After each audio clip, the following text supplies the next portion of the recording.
अस्सलाम वालेकुम my dear students. Sir Naveed साहब का हम शुक्रिया अदा करते हैं जिन्होंने राइटिंग को एज अ सब्जेक्ट के तौर पर प्रूफ करवाया। उन्होंने इजाजत दी कि लाल साहब इसे एज अ सब्जेक्ट के तौर पर पूरे साल के लिए करवाए, सिर्फ 2 माह के लिए ना करवाए। और आयशा ज़ेब ने पोजीशन ली है। आयशा ज़ेब की सारी क्लैप करें।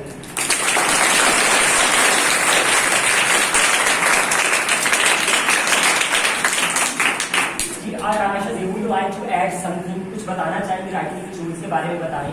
राइटिंग क्यों जरूरी है, हम राइटिंग क्यों कर रहे हैं, इसके क्या रीजन है कि राइटिंग पे तवज्जो दे रहे हैं हम तो दूसरे स्कूलों से अलग हो रहे हैं हम। जी बताएं इसके।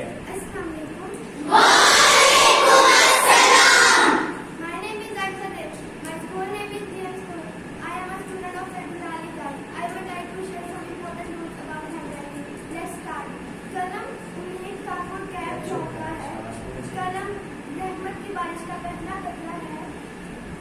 वो बीमार की दुनिया से निकलना चाहते हैं तो कलम से लिखना शुरू कीजिए, तब जाकर पता लगेगा।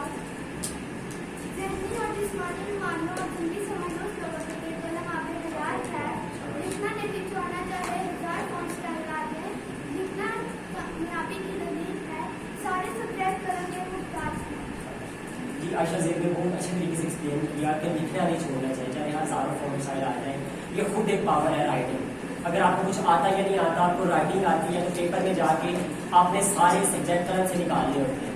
ठीक है, Fortune is in your hand, किस्मत आपके हाथों में होती है और सारे सब्जेक्ट्स आपने कलम से। अब बच्चों को आता बहुत कुछ होता है पर पूरा तरीके से अपने एक्सप्लेन नहीं कर पाते कि हमें कितना आता है। उन्हें डर होता है कि मेरा पेपर कंप्लीट होगा या नहीं होगा। ठीक है जी बेटा, इसलिए ऐड करेंगे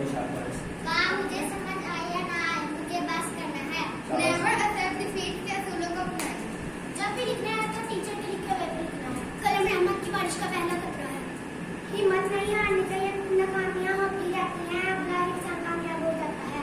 मशहूर से एक्सप्लेन किया कि हिम्मत नहीं हारनी चाहिए, नाकामियां होती रहती हैं, फिर आखिर इंसान कामयाब हो जाता है, इंसान कामयाब हो जाता है। जी बताया। कलम जिंदगी से मायूस लोगों के लिए आगे हयात है। कलम रहमत की बारिश का पहला कतरा है। जलालो जमाल का पैकर है कलम, पढ़ना नहीं आता तो लिखना शुरू कर दो, पढ़ना भी आ जाएगा। कलम से लिखना शुरू कीजिए, आप हर मुसीबत से निकल जाएंगे। जी लास्ट में कहना चाहूँगा, अगर आप अपनी और अपने बच्चों की हैंड राइटिंग बेहतर करवाना चाहते हैं, अगर आप जॉब होल्डर्स हैं, कोई भी जॉब कर रहे हैं, संडे क्लासेस भी हैं इसमें, तो आप भी स्कूल सिस्टम में आए और देखें हम स्टडी के साथ साथ एक्टिविटीज़ पे भी काम कर रहे हैं। बच्चों के 4 पॉइंट्स पे काम कर रहे हैं, heading with marker, paragraphic pen, sequencing problem और स्पीड प्रॉब्लम।